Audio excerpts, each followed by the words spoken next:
Big breaking news తెలంగాణలో మరో విషాదం జరిగింది. బీఆర్ఎస్ మాజీ ఎమ్మెల్యే పెద్ది సుదర్శన్ రెడ్డి ఈరోజు తుదిశ్వాస విడిచారు.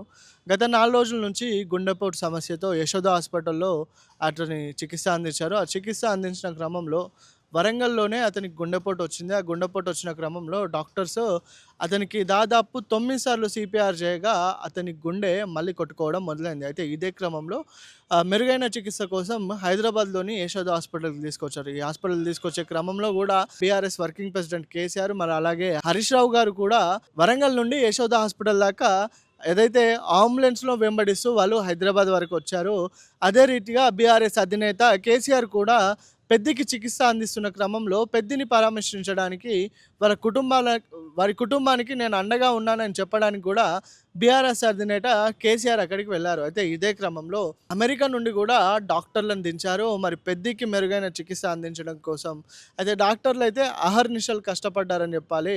అయితే ఎంత కష్టపడినా ఫలితం దక్కపోవడం, పెద్ది సుదర్శన్ రెడ్డి మరణ వార్త బీఆర్ఎస్ తీరని లోటని చెప్పుకోవచ్చు. అయితే ఇదే క్రమంలో గతంలో కూడా కంటోన్మెంట్ ఎమ్మెల్యే మాగంటి గోపీనాథ్ ఇప్పుడు పెద్ది సుదర్శన్ రెడ్డి మరణం వరుస మరణాలతో బీఆర్ఎస్ నేతలు అతలకుతలం అయిపోతున్నారు. అయితే ప్రస్తుతానికి నర్సంపేటలోని వారి స్వగ్రామంలో పెద్ది సుదర్శన్ రెడ్డి అంత్యక్రియలు జరగనున్నాయి. అయితే ఇదే క్రమంలో బీఆర్ఎస్ నేతలు కొంతమంది మాట్లాడుతున్నారు.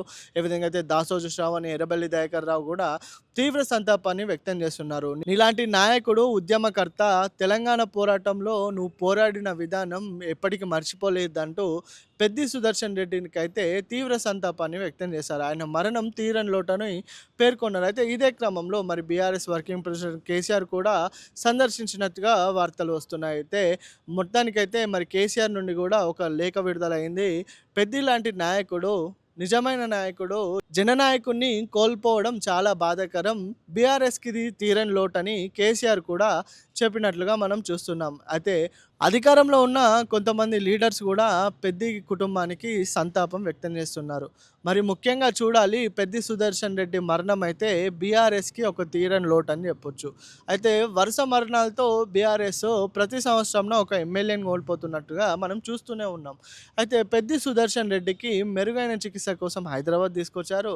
తీసుకొచ్చిన క్రమంలో దాదాపు డాక్టర్లు సీపీఆర్ చేసినా కూడా అతని ఆరోగ్యంలో ఎటువంటి మార్పు అనేది రాకపోయింది. అయితే కొన్ని కన్నీటి విజువల్స్ మనం నోటీస్ చేయొచ్చు. అక్కడ పెద్ది సుదర్శన్ రెడ్డి భార్య అక్కడ ఉండి రోదిస్తుంటే గుండెలు తరుక్కుపోతున్నాయని చెప్పొచ్చు. పెద్ది సుదర్శన్ రెడ్డి భార్య ఏ విధంగా ఏడుస్తుందంటే తన భర్తను కోల్పోవడం తన కుటుంబాన్ని కోల్పోయినట్టే, ఆ కుటుంబం రోడ్డు మీదకి వచ్చినట్టే. ఎంత ఎమ్మెల్యే అయినా, ఎంత పెద్ద పొజిషన్‌లో ఉన్నా అతను వాళ్ళ బిడ్డలకు తండ్రియే, వారి భార్యకు భర్తే. అయితే పెద్ది సుదర్శన్ రెడ్డి మరణ వార్త విన్న ఆ భార్య కన్నీరు మున్నీరు అవుతుంది. కుటుంబ సభ్యులంతా తీవ్రంగా రోదిస్తున్నారు. అయితే ప్రస్తుతానికి నర్సంపేట నియోజకవర్గంలో కూడా కొన్ని ఉద్రిక్త పరిస్థితులు నెలకొన్నాయని చెప్పొచ్చు. పెద్ది సుదర్శన్ రెడ్డి మరణంతో అక్కడున్న బీఆర్ఎస్ నేతలు గానీ, అదేవిధంగా స్థానికంగా పెద్ది సుదర్శన్ రెడ్డి అభిమానులు గానీ తీవ్ర ఎత్తున వాళ్ళు రోదిస్తున్నారు. రోడ్లపైకొచ్చి తలలు బాదుకుంటూ, గుండెలు బాదుకుంటూ ఆ రోడ్ల పైన వాళ్ళు కన్నీరు మున్నీరు అవుతున్నారు. ఏదేమైనా చెప్పుకోవాలంటే పెద్ది సుదర్శన్ రెడ్డి లాంటి నాయకులు బీఆర్ఎస్‌కి చాలా ముఖ్యం. అలాంటి ముఖ్య నాయకులనే కోల్పోవడం చాలా బాధాకరంగా ఉందని కొంతమంది నేతలు చెప్పుకుంటున్నారు. చూడాలి మరి ఏ విధంగా వెళ్తుంది. బీఆర్ఎస్ ఈ పెద్ది సుదర్శన్ రెడ్డి మరణించిన తర్వాత మళ్ళీ అక్కడ బై ఎలక్షన్స్ వచ్చే అవకాశాలు కూడా చాలా ఎక్కువనే కనిపిస్తున్నాయి. మరి రేవంత్ రెడ్డి గారు కూడా కేటీఆర్, కేసీఆర్ ఇలా చాలామంది ముఖ్య నేతల నుంచి పెద్ది కుటుంబానికైతే సంతాపం అనేది తెలియజేస్తున్నారు. ప్రస్తుతం పరిస్థితులైతే నరసరావుపేట నుంచి ఈ విధంగా ఉన్నాయి. పెద్ది అంతిమయాత్రలో కొంతమంది బీఆర్ఎస్ ముఖ్య నేతలు పాల్గొననున్నారు.